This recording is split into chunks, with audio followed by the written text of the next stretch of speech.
Welcome back. So as you can see, I got the truck back. The good news is, I got the truck back. Let me run you by a couple of things on it. I took the truck into the shop to have them look at the check engine light. I wanted to see what that was all about, and then I wanted a couple other things done so it would free up my time so I could work on the car trailer. The clutch was at the end of its adjustment, so it needs a clutch now, and I'm going to pull the transmission out in the next week or two. So that was another reason to cancel the trip, is I did not want to be pulling a mountain pass with the loaded trailer and then lose the clutch on it. So one of the other things was doing the cooling system, changing radiator hoses, thermostats, cooling hoses, just because they were original and it's been out of service since 2017. I thought that'd be a smart thing to do. And then what was the other item?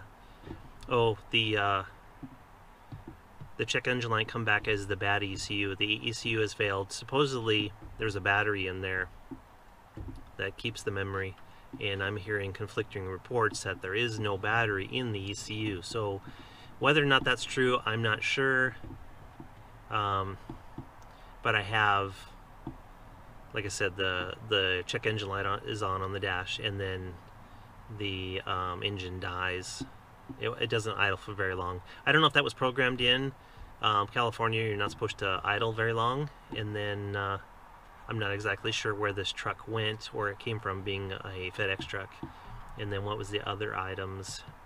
Clutch, cooling, oh, changing fuel filters. Fuel water separator, I had changed the one on the engine previously and it was dirty, it needed changed, and then so they did that. One of the issues I ran into on the way home was it started running really bad, running rough, vibration in 6th gear. I had to drop down into 5th and limp it home. And then when I got it home, I discovered the nut on fuel injector line number 6 had loosened off to the point where it was about ready to fall off. It was just hand tight. And then I got that tightened and the engine smoothed it out. And then now it was hard starting, and then I looked into it again and the banjo bolt on the back of the cylinder head was loose. So I have tightened that. I'm going to let it sit for a while and see if that cures the problem. But I've got a vibration in the engine now, about 12 to 1500 it vibrates. So I'm hoping it's the ECU on that, but we'll find out. As a result of the loose injector nut, it sprayed diesel fuel everywhere, on the frame, on the back of the bed frame, the flatbed frame, the gas tanks on the cab, or the gas tanks underneath the cab. Diesel fuel is everywhere. I've got a big spot of fuel in the driveway where the truck was idling for a second till I got the gate open. So I said, I'm not sure what happened, whether they cracked the injector lines when they changed the fuel filter to get the air out, and maybe the individual forgot to retighten it. But it's one of those things of, you pay good money for a job that's supposed to be done and you get the results of that. That's why I've done my own work. Just, well, one, I know how to do it, or learn how to do it if I've never done it before, and two, I have history with it, and three, I know it's done correctly. As I say, I'm my own warranty station, so whatever messes up or doesn't fix it the first time, then I'll get it the next time. But it's frustrating. You take it to somebody else, trying to have them do something while you're trying to focus on something else, and then the time you lost, then the time you spent on something else, you have to go back and redo their work. So one challenge turned into another challenge that turned into another, and I want to make sure that the truck is in good shape to drive to do a 6,000-mile trip, round trip with a loaded car trailer. So I mentioned in the last video that I was running the larger diameter exhaust and then twin mufflers because I wanted to run a compound turbo system in the future. I just want to point out that you don't need twin 5-inch stacks to run a compound turbo system. That's just my my preference. I'm doing it mostly for heat, trying to get rid of any restrictions to have the freest flowing exhaust possible.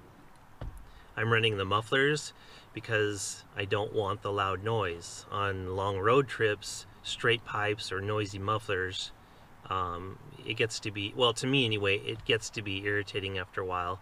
And then I'm running a resonator on my last pickup. I had an issue with drone, and so I put the resonator on there and it took care of the drone. And I mentioned also in the last video I have prior experience with Donaldson exhaust, so that's who I went with. So right off the turbo I have a 4-inch pipe that does a couple S turns, goes down below into a exhaust brake, and I'll show you here in a second, and then it goes into 5-inch just before the resonator. And I'll start the truck up for you here in a second, but it turned out really quiet. The only noise you hear inside the cab is a little bit of engine noise, and you can hear the whistle from the turbo, and that's probably my favorite part of it. But you don't really hear you don't really hear the exhaust note.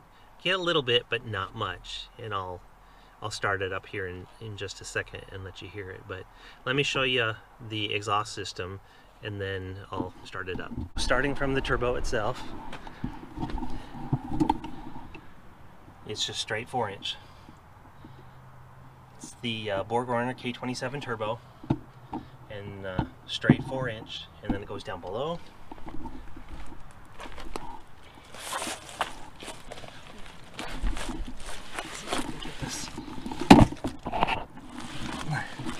You can kind of somewhat see it, I think. It goes into a 90, straight down, looks like 4 or 5 inches. It goes into another 90, and this is still 4-inch. And then I use the flexible exhaust tubing, and then it goes into the 5-inch Donaldson muffler. And then a Marmon flange on it, and then another 90. This is 5-inch here, where it goes up right into the splitter. And let me jump up.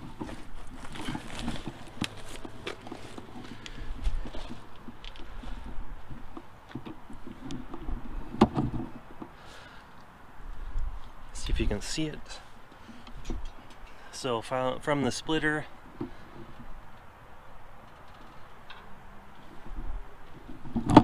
it comes out the side of the frame, and then chrome elbow, 5-inch Donaldson muffler. You can't really see it because the stainless heat shield is on it.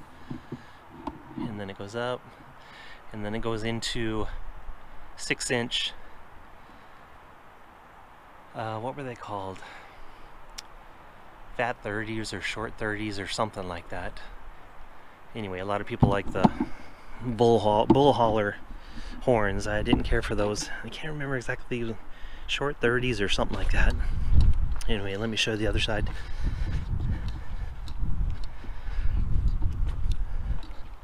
So here again, it comes out of the side. I don't know if you can see the T over there, the splitter, and then straight up into the 90, into the 5-inch exhaust, and then it goes into the 6-inch tip. So it's actually, oh, that might be a better view of the, you can see the 90 over there. I think you can see a better view of it. So, but compared to some of the straight through mufflers, now it's actually pretty quiet. Let me start it up. I'll show you that. I don't know if it'll pick it up. It smokes a little bit when it first starts up and it's cold, so you might see some of that. Let me start it up and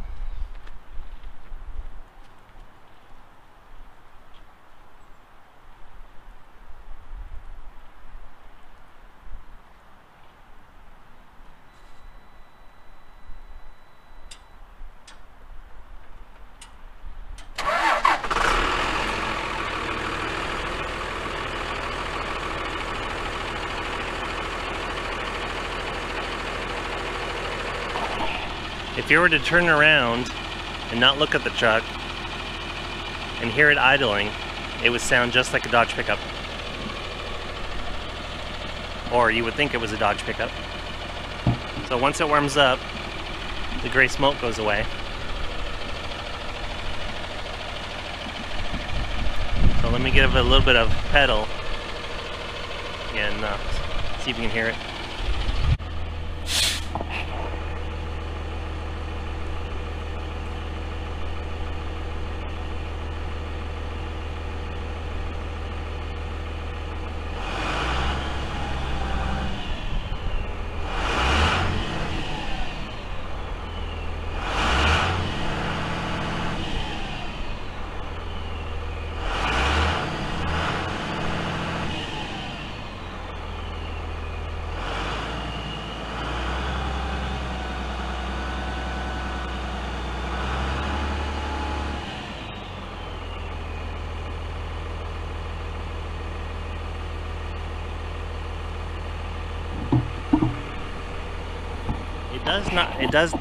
It does not rev like the Dodge pickups do, but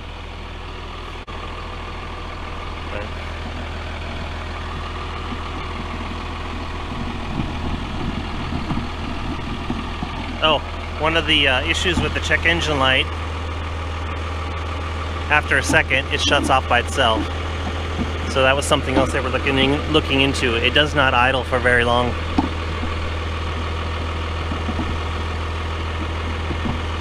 So it should shut off in a second. The engine protect light starts flashing. We'll see if it'll do it.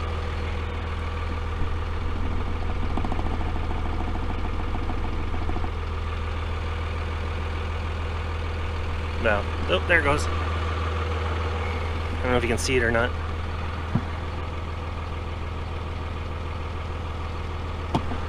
So, it says check engine. Oh, engine. Engine protect. No, check engine. So anyway, it'll shut down here in a second. It's done that, and supposedly that's because of the ECM, but like I said, who knows. But like I said, and there it goes.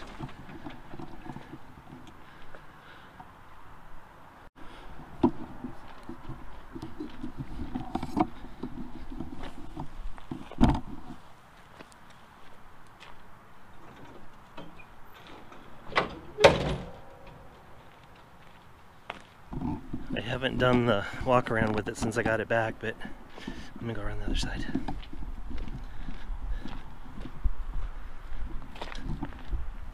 Told you I had aluminum wheels for it. The aluminum wheels are off of Peterbilt. I had them polished, but with all the rain we've been getting lately, they're pretty nasty. I've got center caps for the front and the rear wheels. The cover that goes over the battery is aluminum. I'm going to have that polished as well. And once the wood is on for the flatbed, then I will put the fenders on. And then the framework on the top of the bed there is where the toolbox is going to sit. The extra bar on the front here, there's a space in between where the, let me see if I can get this to work. There's a, I don't know if you can see it, there's a space here, and I'll use that as a tie down point. The toolbox itself will sit up against that, and then there'll be 1.5 inches of space to use for lash down points, tying stuff down. And then other than that, so I've got lights on it,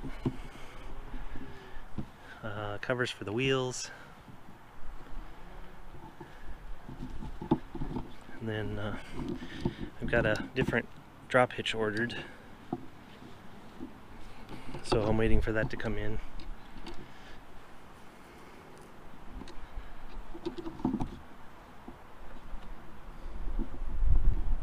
So that's kind of an update on it.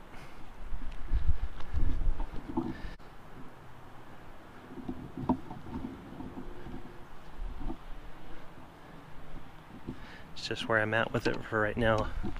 The difference here, the cutout here, is where the exhaust pipe used to come through. The bolts here is where the muffler was originally attached to it, and the same thing up top. And then the height of the tip on this thing is 12'4" off the ground. It's the exact same height as the original muffler and chrome tip that were on it. So sometimes it looks a little too tall, but other than it's a different diameter, that's the way it was originally. So, and I have not ordered a grill for it, so it's still the plastic one. So anyway, same truck. Oh, you see where I put a blue rubber glove over the top of it. I've got an air fitting there, so I can plug a 1/2-inch air hose into it for a flat tire or whatever alongside the road, or just filling up tires in general, or to air tools, or I've got the tools to change the wheels on the side of the road, so I don't have to wait for tire outfit to show up to change it. That's all I have for now.